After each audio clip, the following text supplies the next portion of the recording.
বিসমিল্লাহির রহমানির রহিম। আসসালামু আলাইকুম রহমতুল্লাহি ওয়া বারাকাতুহু। ভৌগোলিক কারণে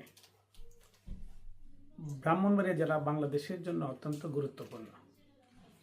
বাংলাদেশ যেমন বিনিয়োগকারীদের জন্য, সারা পৃথিবীর ইনভেস্টরদের জন্য অত্যন্ত গুরুত্বপূর্ণ একটি ডেস্টিনেশন, ঠিক তেমনি ব্রাহ্মণবাড়িয়া জেলা গোটা বাংলাদেশের বিনিয়োগকারীদের জন্য অত্যন্ত গুরুত্বপূর্ণ একটি জেলা বা জায়গা। আমি মনে করি ব্রাহ্মণবাড়িয়ায় যদি কেউ ইনভেস্টমেন্ট করার পরিকল্পনা করে তাহলে তার সব দিক দিয়েই সে সুযোগ সুবিধাগুলো পাবে। যেমন ব্রাহ্মণবাড়িয়া এমন একটা জায়গা অবস্থিত যেই জায়গা থেকে ঢাকার দূরত্ব, চট্টগ্রামের দূরত্ব এবং সিলেটের দূরত্ব অ্যাপ্রক্সিমেটলি 3-3.5 ঘন্টার মধ্যে হয়ে থাকে। আপনি ইচ্ছা করলে 3.5 ঘন্টায় চট্টগ্রাম যেতে পারেন, ঢাকা যেতে পারেন অথবা সিলেটে যেতে পারেন। তাছাড়া আপনি যদি মনে করেন যে আপনি ভারত যাবেন, আগরতলা যাবেন, আগরতলা দিয়ে আপনি দিল্লি যেতে পারেন বা যেখানেই কলকাতা যেতে পারেন, এটাও 2-2.5 ঘন্টার ব্যাপার মাত্র। অর্থাৎ আপনি 40 মিনিটের মধ্যে আপনি ইন্ডিয়া যাওয়ার সুযোগ পাবেন। কারণ আপনারা জানেন যে আন্তর্জাতিক স্থলবন্দর আখাউড়া, এখান দিয়ে মানুষ অনায়াসেই ব্রাহ্মণবাড়িয়া থেকে পৃথিবীর যে কোনো জায়গায় এই এয়ারপোর্ট, আগরতলা এয়ারপোর্ট ব্যবহার করে আসা যাওয়া করতে পারে। তাহলে ইন্ডিয়ার দূরত্ব মাত্র 40 মিনিট ব্রাহ্মণবাড়িয়ার শহর থেকে। আমি আপনাদেরকে আরেকটা কথা বলবো যে এই যে চমৎকার একটা লোকেশন, যে প্লেস থেকে আপনি যদি কোনো পণ্য বিদেশে পাঠানোর পরিকল্পনা করেন, আপনি যদি বাই রোডে পাঠান, আপনি আগরতলা দিয়ে ইন্ডিয়া পাঠাতে পারবেন। আর আপনি যদি বাংলাদেশের আমাদের আন্তর্জাতিক বিমানবন্দর ব্যবহার করেন তাহলে অনায়াসেই আপনার পণ্য ম্যাক্সিমাম 3 থেকে 3.5 ঘন্টার মধ্যে আপনি ঢাকা আন্তর্জাতিক বিমানবন্দরে আপনি পৌঁছাতে পারবেন। এবং আপনি যদি শিপের মাধ্যমে আপনার পণ্য রফতানি করতে চান তাহলে এখান থেকে 3.5 ঘন্টা থেকে 4 ঘন্টার মধ্যে কিন্তু চট্টগ্রামে আপনার মালামাল পৌঁছাতে পারবেন। এই এলাকাতে পর্যাপ্ত পরিমাণ সুযোগ সুবিধা বিদ্যমান, যেটা প্রয়োজন সকল সুযোগ সুবিধা রয়েছে। যেমন 1 ঘন্টার মধ্যে আপনি এই যে আশুগঞ্জ যে নদী বন্দর আছে, ভৈরব বাজার এবং আশুগঞ্জ যে নদী বন্দর আছে, এই নদী বন্দর দিয়ে বিভিন্ন পণ্য এই রুটে আমদানি রপ্তানি করা হয়। তাহলে আশুগঞ্জ আমাদের ব্রাহ্মণবাড়িয়ার একটা গৌরব উজ্জ্বল, আমি মনে করি একটি নদী বন্দর, আখাউড়া স্থলবন্দর। এখানে রয়েছে আমাদের নিজস্ব বিদ্যুৎ কেন্দ্র, আশুগঞ্জ তাপ বিদ্যুৎ কেন্দ্র, এবং ব্রাহ্মণবাড়িয়া রয়েছে তিতাস গ্যাস, যেই গ্যাস সারা বাংলাদেশের যত চাহিদা আছে তার 33% চাহিদা মিটিয়ে থাকে তিতাস গ্যাস। এখন আসুন, আমি ব্যবসার কাছে আবেদন করেছি যেন কসবা 3 লাখ পীর এলাকায় ইপিজেড স্থাপন করার সুযোগ আমাদেরকে দেওয়া হয়। ব্যবসা আমার দরখাস্তটি গ্রহণ করেছে। আমি কেন এই 3 লাখ পীরকেই বাছাই করলাম, এই বিষয়টা আপনাদের সামনে আমি তুলে ধরি। 3 লাখ পীর সিলেট থেকে চট্টগ্রাম পর্যন্ত যেই হাইওয়ে আছে এটা কিন্তু 6 লেনের কাজ চলমান, এবং এই 3 লাখ পীর ব্রাহ্মণবাড়িয়া যে বিজি টাউন, বিজির বাহিরে, এই ব্যস্ততার বাহিরে আমি এই অঞ্চলটাকে এই জন্যই বাছাই করেছি। এখানে আপনারা দেখতে পাবেন যে পর্যাপ্ত খালি জায়গা রয়েছে, এবং 3 লাখ পীরের পাশ দিয়ে বিজনা এবং আমাদের যে তিতাসের মরা খাল প্রবাহিত হয়ে আছে, এবং প্রচুর খালি জায়গা এখানে রয়েছে, এবং এইখানকার জমির দাম অনেক কম, এবং সাধারণত এক ফসলি জমি এগুলো। এখানে একটা ফসল হয়, অনেকে ফসলটা করে, অনেকে করে না। যেহেতু এই অঞ্চলে জমির দাম কম এবং কসবায় গ্যাস ক্ষেত্র আছে, আপনারা জানেন যে শালদা যে গ্যাস ক্ষেত্র সেটা কসবায়, এবং আরও 2টা কূপ খননের জন্য চেষ্টা করা হয়েছিল, পরবর্তীতে এগুলো বন্ধ আছে, যেমন তারাপুর গ্যাস ক্ষেত্র কসবাতেই, এবং কাশিরামপুর গ্যাস ক্ষেত্র সেটাও কসবাতেই। আমরা যদি এই গ্যাস খনিতে আমরা কূপ খনন করে গ্যাসগুলো উত্তোলনের ব্যবস্থা করি এবং এই গ্যাস দিয়েই আমরা কিন্তু কসবা আখাউড়ার এই গ্যাসের চাহিদা মেটাতে পারি।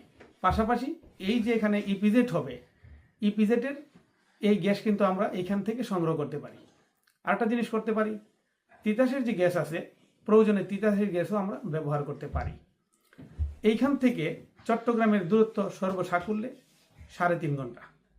আমি যদি কোনো যানজট এড়িয়ে আমাদের কোনো গাড়ি যদি 3 লাখ ফিট থেকে যদি চট্টগ্রাম সমুদ্র বন্দরের উদ্দেশ্যে রওনা হয়, আমি বিশ্বাস করি 3.5 ঘন্টার মধ্যে সেটা চট্টগ্রামে পৌঁছাতে সক্ষম।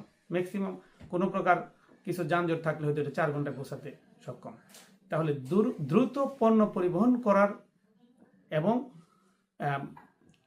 মতো মানে সবচেয়ে উপযোগী প্লেস হলো এই ব্রাহ্মণবাড়িয়ার মধ্যে এই অঞ্চলটা। তো এইখানে যদি আমরা এমন একটা জায়গা বাছাই করার পরিকল্পনা করছি যেখানে পর্যাপ্ত ঘাস জমি আছে এবং জমির দাম কম। সরকার যদি অ্যাকোয়ার করে জমি, তখন কিন্তু দামের প্রশ্ন আসবে। তো সেই জন্য দাম যদি এখান থেকে কমে যদি আপনি জমি সরকার কিনতে পারে, তাহলে এইটার জন্য একটা ভায়াবল একটা প্লেস হবে। আমাদের নিজস্ব বিদ্যুৎ কেন্দ্র আছে, এইখানে পানি নিষ্কাশনের জন্য খাল আছে এবং এইখানে জমির দাম কম এবং ঘাস জমি আছে। এবং আপনারা জানেন যে কাছেই প্রায় 30 মিনিটসের মধ্যেই এখান থেকে আমরা কিন্তু আখাউড়া রেলওয়ে জংশনকে ব্যবহার করতে পারি। আখাউড়া রেলওয়ে জংশন অত্যন্ত গুরুত্বপূর্ণ একটা রেলওয়ে জংশন।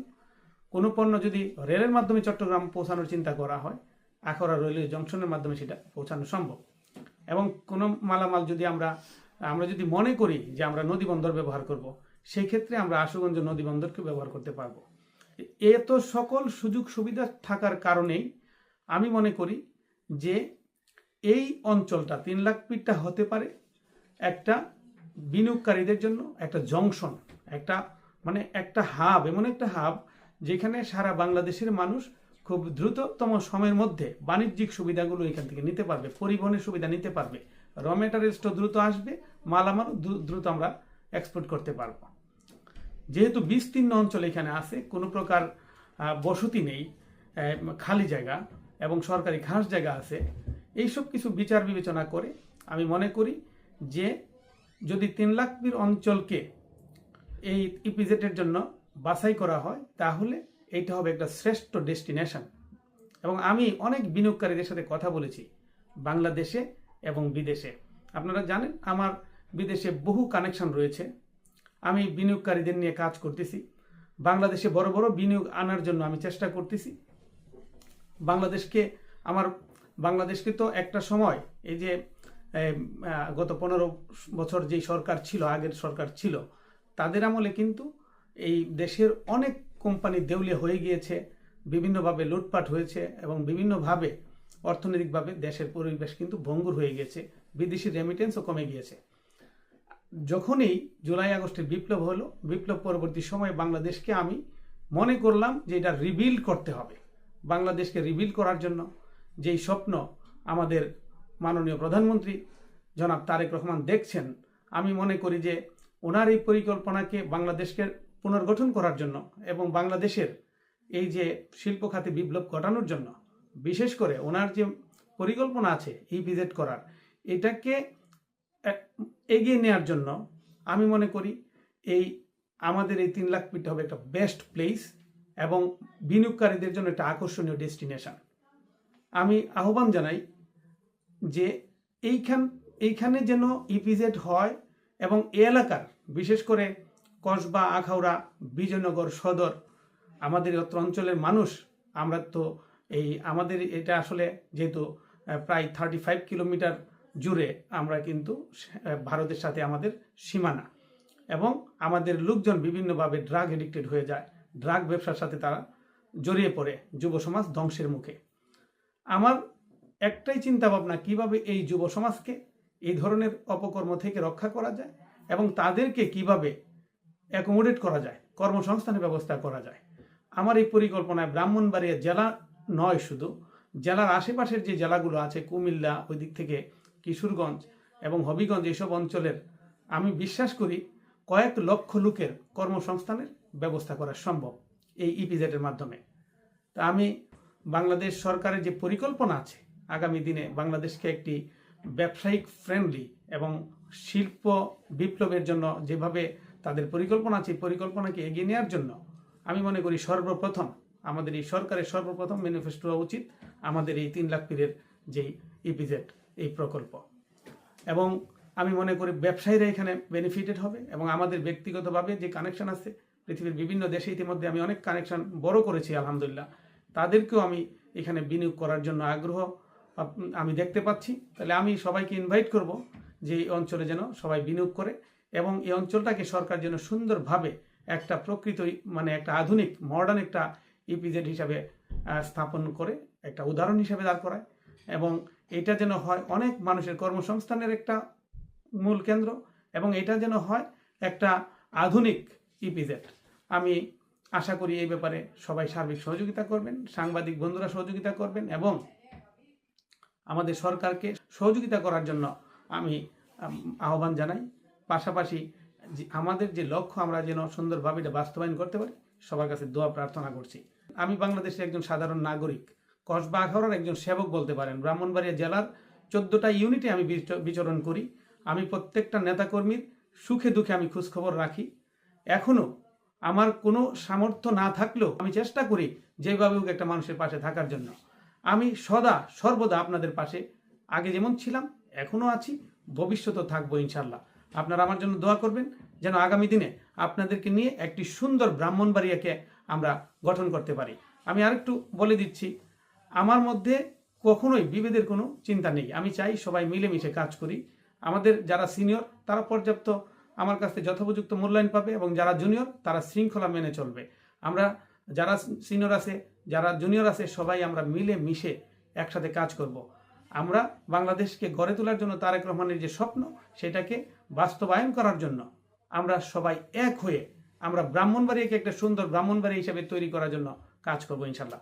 ধন্যবাদ সবাইকে, ভালো থাকবেন। আসসালামু আলাইকুম রহমতুল্লাহি ওয়া বারাকাতুহু।